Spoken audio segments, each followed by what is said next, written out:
Mes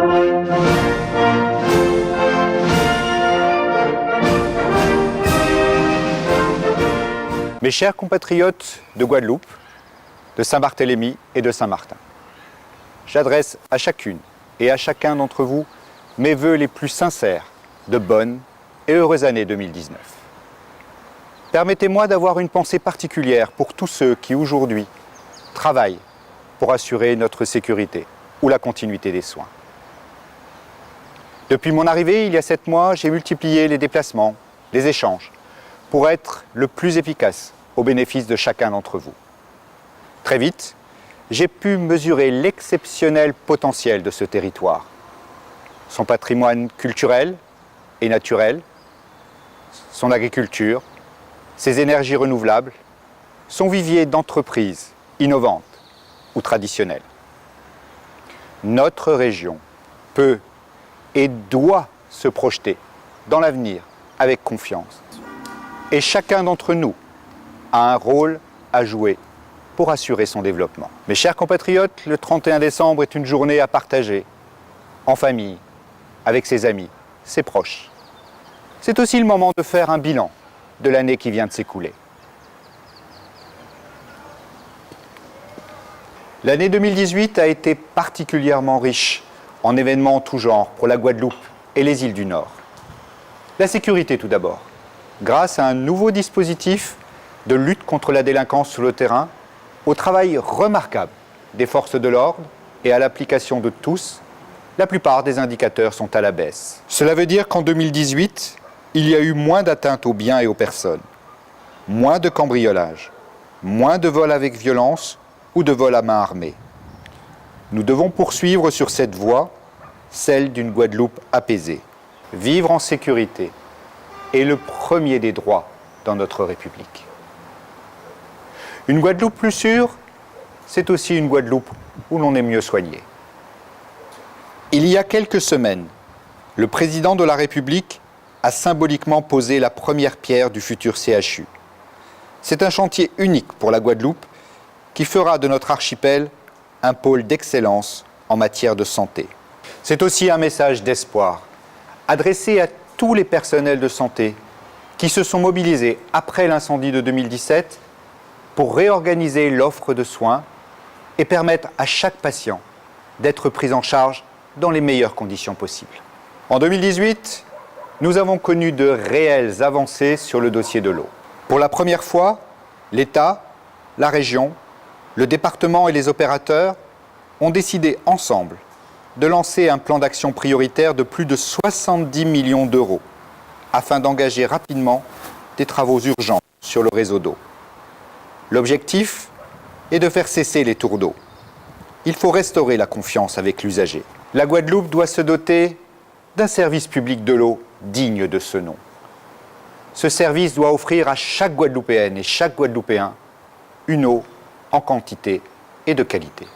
2018 a aussi vu le retour des sargasses. Dès la fin mars, des échouages massifs se sont produits sur les côtes de l'archipel. Les services de l'État sont intervenus aux côtés des collectivités pour coordonner les dispositifs de collecte et apporter un soutien technique et financier. L'objectif que nous partageons tous, c'est de ramasser les algues dans les 48 heures après leurs échouages. Cela suppose de l'anticipation, de la réactivité. Désormais, les collectivités doivent se préparer à faire face aux sargasses. 2018, c'est enfin la reconstruction de Saint-Barthélemy et de Saint-Martin. Irma, c'est plus de 3 milliards d'euros de dégâts et des milliers de logements détruits. Un travail énorme a été réalisé en un an grâce à la ténacité des Saint-Barth et des Saint-Martinois, grâce aussi au concours de tous les services de l'État et des collectivités. La reconstruction est aujourd'hui quasiment terminée à Saint-Barth et nous pouvons tous nous en réjouir. À Saint-Martin, en revanche, il reste encore beaucoup à accomplir. Il faut que tous les partenaires, c'est-à-dire l'État, les entreprises, les habitants, mais aussi la collectivité, poursuivent leurs efforts pour redonner à cette île sa beauté et son dynamisme économique. Mes chers compatriotes, voici en quelques mots le bilan de l'année 2018. Pour l'année qui vient, je formulerai 3 vœux qui me tiennent particulièrement à cœur. Tout d'abord, j'espère que 2019 sera l'occasion d'améliorer la sécurité routière en Guadeloupe et dans les îles du Nord. Un accident grave par jour, plusieurs dizaines de morts, des centaines de blessés en 2018. Ces accidents, ces drames auraient tous pu être évités. Le respect des autres, la responsabilité de chacun permettront de sauver des vies sur les routes de l'archipel. Cyclones, séismes, raz-de-marée, éruptions volcaniques menacent la Guadeloupe et les îles du Nord.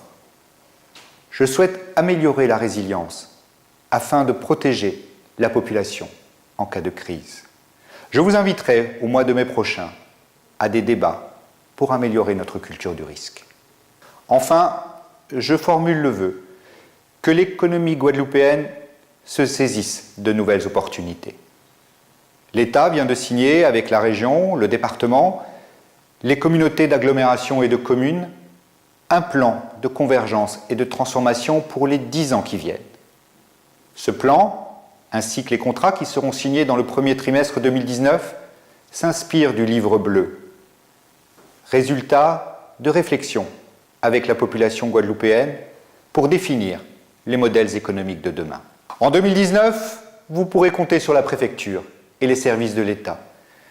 Ils seront là, à vos côtés, dans le respect des compétences de chacun, pour forger un territoire plus juste, plus fort, plus solidaire. Mes chers compatriotes de Guadeloupe, de Saint-Barthélemy et de Saint-Martin, je vous souhaite de nouveau une bonne et heureuse année 2019.